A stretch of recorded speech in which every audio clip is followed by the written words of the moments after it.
In Los Angeles, memorial there is growing for Kobe Bryant after that deadly helicopter crash that killed all 9 people on board. Fans mourning the loss, celebrating his life. Absolutely. And this morning we are learning more about all the passengers who were on board that helicopter. Fathers, mothers, children. TJ spoke with a heartbroken family member, struggling as we all are to try and make sense of it all. TJ? Robin, good morning to you again. And I walked into a home yesterday here in California, and I was greeted by a little 3-year-old smiling girl who doesn't quite understand yet that mama isn't coming home. This was the daughter of, and this was the home of Christina Mauser, who was one of the coaches on Kobe Bryant's daughter's team. She leaves behind now a husband and 3 young children. And this is just one family and one community that is trying to deal with such a sudden loss.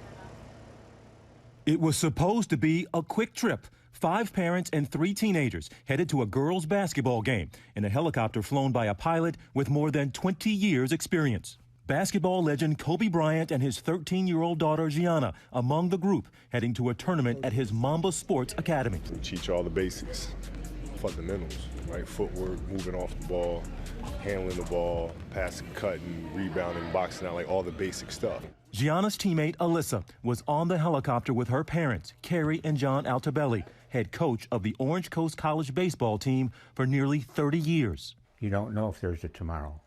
He's going to leave a legend with that baseball field. His brother Tony saying in a statement, "My brother was an amazing guy, not just as a baseball coach, but as a father, a son, a brother, a husband, and as a friend." His wife Carrie, a source of support.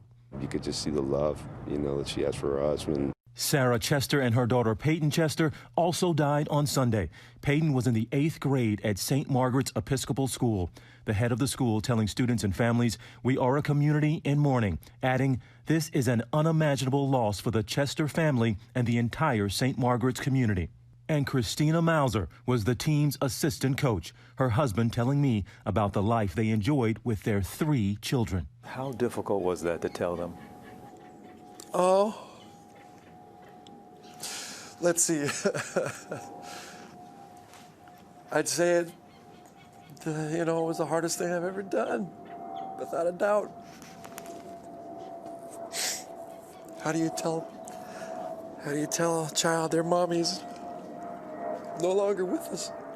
Mauser was handpicked by Bryant to be his assistant coach. Her husband says because he recognized her strong work ethic. Kobe didn't pick my wife because she was average.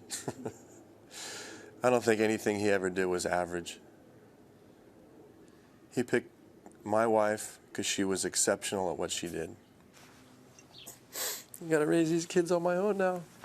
3 babies, 3, 9, and 11. How do you do that? I don't know. I'd be lying if I didn't say I was a little scared. A little scared. The group was flown by Air Azabian, identified on Tuesday as the pilot of the aircraft. The company who trained him releasing a statement overnight saying, "We are heartbroken at the loss of our friend and pilot Air Azabian. Flying was his life's passion." In the hours leading up to the crash, their priest tells us Bryant and his daughter attended church. He was here before the 7 a.m. Mass, and that's our first Mass of the day. 3 days before the accident, Bryant gave what's believed to be his last interview to USA Today, where he discussed life after the NBA. It's important to do what you have serious interest in doing. Yeah. You know what I'm saying? You got to do what you love to do. I love telling stories. I love, inspiring kids.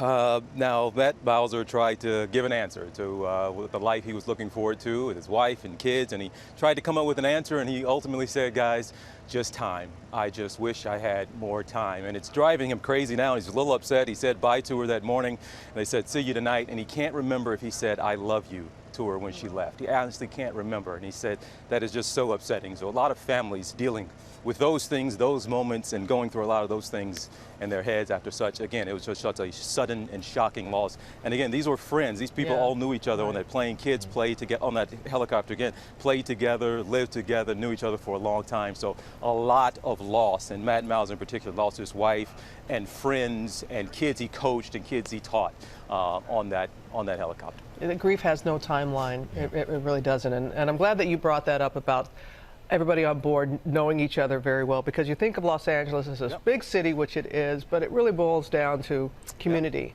And this is a community that is in grief right now, TJ. And they are, and this is a very tight-knit group. And again, they have an extended family as well, with all these kids that play together. Think about kids and kids on teams and parents and coaches. It's a devastating loss that was felt like you couldn't believe being in that house with them yesterday. Can't believe it. All right. Thank you, TJ. Yeah. Hi, everyone. George Stephanopoulos here. Thanks for checking out the ABC News YouTube channel. If you'd like to get more videos, show highlights, and watch live event coverage, click on the right over here to subscribe to our channel. And don't forget to download the ABC News app for breaking news alerts. Thanks for watching.